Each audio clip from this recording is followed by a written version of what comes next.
রাজধানীতে দীর্ঘদিনের যানজট নিরসনে প্রধানমন্ত্রী শেখ হাসিনা আজ আনুষ্ঠানিকভাবে বহুকাঙ্ক্ষিত ২৬ কিলোমিটার দীর্ঘ ঢাকা এলিভেটেড এক্সপ্রেসওয়ের নির্মাণ কাজ উদ্বোধন করেছেন।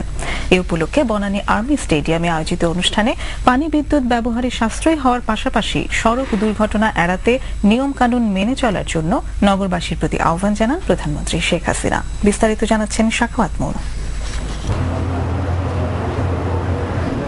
সরকারি বেসরকারি অংশীদারিত্বের পিপিপির আওতায় নির্মিত হচ্ছে দেশের সর্ববৃহৎ এলিভেটেড এক্সপ্রেসওয়ে।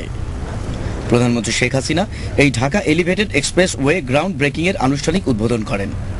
উদ্বোধনী ভাষণে প্রধানমন্ত্রী বলেন, দেশের অর্থনৈতিক উন্নয়নকে টেকসই করতে এবং সামগ্রিক মানব উন্নয়নকে বিকশিত করতে বর্তমান সরকার যোগাযোগ ব্যবস্থার উন্নয়নকে সর্বোচ্চ অগ্রাধিকার দিচ্ছে। আমরা যোগাযোগ ব্যবস্থার উন্নয়নে সর্বাত্মক চেষ্টা চালিয়ে যাচ্ছে, এটা আপনারা ভালো করেই জানেন।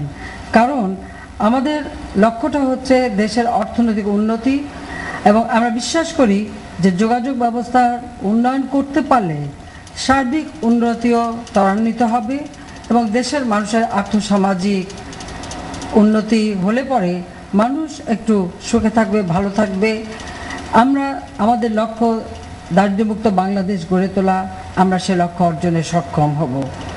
আমরা রাজধানীবাসীকে একটি যানজটমুক্ত, জলাবদ্ধতাবিহীন, পরিবেশ বান্ধব নগরী উপহার দিতে চাই। এই লক্ষ্যে একটি সমন্বিত পরিকল্পনাও নেওয়া হয়েছে। প্রধানমন্ত্রী সড়ক দুর্ঘটনা এড়ানোর পাশাপাশি পানি ও বিদ্যুৎ সমস্যা সমাধান করতে এর অপচয় রোধে সকলকে পরামর্শ দেন। নাগরিকদের ট্রাফিক রুল সম্পর্কে সচেতন করা একান্তভাবে প্রয়োজন। অ্যাক্সিডেন্ট হলেই ড্রাইভারকে মারবে, গাড়ি পড়বে তা নয়, কি কারণে অ্যাক্সিডেন্ট হলো সেটাও আমার মনে হয় আমাদের দেশবাসীকে বুঝতে হবে, জানতে হবে, বা যারা শহরে বাস করেন তাদের জানতে হবে। আমি আশা করি আগামীতে এই বিষয়টা সম্পর্কে সকলেই সচেতন হবেন। কল ছেড়ে রেখে গায়ে সাবান মাখছেন আর পানি চলেই যাচ্ছে। হয় কলটা বন্ধ রাখেন, নয়তো একটা বালতি পানি রাখেন, সেখান থেকে পানি নিয়ে করেন, একটু পানির অপচয় দেবেন। এবং এই যে পানি আমরা পিউরিফাই করি, এর থেকে অনেক টাকা খরচ হয়। দেখা গেল কনস্ট্রাকশনের কাজ ওই পানি দিয়ে, গাড়ি ধোয়ার কাজ ওই পানি দিয়ে, ঘর ধোয়ার সব কিছু ওই পানি দিয়ে, বাগানে যে পানি দিচ্ছে সেটাও ওই পানি। কাজে এই বিষয়গুলি আমার মনে হয় যদি একটু সবাই নজর দেন এবং অপচয়টা যদি রোধ করেন, তো বহু পানি বেঁচে যাবে এবং পানির খরচও বেঁচে যাবে, পানির জন্য আর হাহাকার থাকবে না। ঠিক একই কথা বিদ্যুতের ক্ষেত্রে প্রযোজ্য। বিদ্যুতের ব্যাপারেও সকলকে আমি অনুরোধ করব যে আমরা কিন্তু ইতিমধ্যেই অনেকগুলি বিদ্যুৎ উৎপাদন কেন্দ্র নির্মাণ করেছি, বিদ্যুৎ উৎপাদন আমরা বৃদ্ধি করেছি, কিন্তু বিদ্যুৎ ব্যবহারের ব্যাপারে সবাইকে একটু সচেতন হতে হবে। হ্যাঁ, আমরা জানি অনেকেই আছেন, হ্যাঁ, বড় বড় অফিসের কর্মকর্তা, নিজের হাতে সুইচটা টিপতে হয়তো একটু আপনাদের দ্বিধাদ্বন্দ্ব আছে। কখন বয় বেড়া আসবে, সুইচটা টিপবে, বাতি বন্ধ করবে।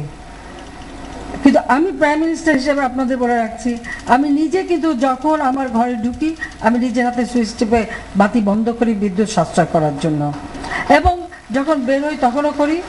আর বৃষ্টি নামলে বা এগুলো আমি কিন্তু পারতপক্ষে এয়ার কন্ডিশন ব্যবহার করি না। হয়তো ঘন্টা 2 এয়ার কন্ডিশন ছাড়ি, সবার সময় বন্ধ করে দিয়ে ফ্যান ছেড়ে আমি ঘুমাই, যাতে করে আমার বিদ্যুৎ অপচয় বন্ধ হয়, যাতে করে আমি বিদ্যুৎ যখন দিতে পারছি তখন আমার বিলাসিতা করার তো কোনো অধিকার নাই। অহেতুক যেন বিদ্যুৎ ব্যবহার না হয় সেদিকটা একটু বিশেষ করে দৃষ্টি রাখবেন।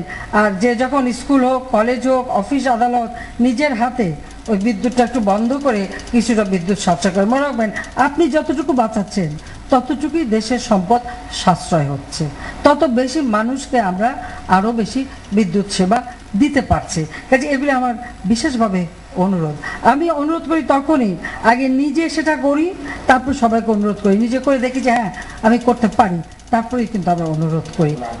অনুষ্ঠানে যোগাযোগ মন্ত্রণালয়ের সেতু বিভাগের সচিব মোশাররফ হোসেন ভূঁইয়ার সভাপতিত্বে বিশেষ অতিথির বক্তব্য রাখেন যোগাযোগ মন্ত্রী সৈয়দ আবুল হোসেন। এছাড়াও অনুষ্ঠানে বক্তব্য রাখেন থাইল্যান্ড ট্রেডের প্রেসিডেন্ট কিয়ার সিলিয়ামর্ন এবং অন্যান্য প্রতিনিধি। এর আগে প্রধানমন্ত্রী Dhaka elevated expressway ground breaking এর ফলক উন্মোচন করেন। পরে এর উন্নতি ও সমৃদ্ধি কামনা করে বিশেষ মোনাজাত করা হয়। واجعل آخر كلمتنا عند الموت لا إله إلا الله محمد رسول الله 26 কিলোমিটার এই দীর্ঘ এক্সপ্রেসওয়ে বিমানবন্দর থেকে শুরু করে কুড়িল, বনানী, মহাখালী, তেজগাঁ, মগবাজার, কমলাপুর, গোলাপবাগ হয়ে ঢাকা চট্টগ্রাম মহাসড়কের কুতুবখালী পর্যন্ত যাবে। এছাড়া দুটো লিংক মানিক মিয়া এভিনিউ থেকে তেজগাঁ হয়ে এবং পলাশী থেকে মগবাজার রেল ক্রসিং হয়ে মূল সেতুর সাথে যুক্ত হবে। 2013 সালের ডিসেম্বরের মধ্যে এর নির্মাণ কাজ সম্পন্ন করার জন্য সর্বাত্মক প্রচেষ্টা চালানো হচ্ছে। এই এলিভেটেড এক্সপ্রেসওয়ে নির্মাণে 8,703 কোটি টাকা ব্যয় হবে। ঢাকা এলিভেটেড এক্সপ্রেসওয়ে নির্মিত হওয়ার মধ্য দিয়ে বর্তমান সরকারের রূপকল্প 2021 বাস্তবায়নে মাইলফলক হিসাবে অবদান রাখবে। সেই সাথে ঢাকা মহানগরীতে যানজট সমস্যা অনেকাংশেই নিরসন হবে বলে আশা করা যাচ্ছে। Shakhawat moon, Bangladesh television.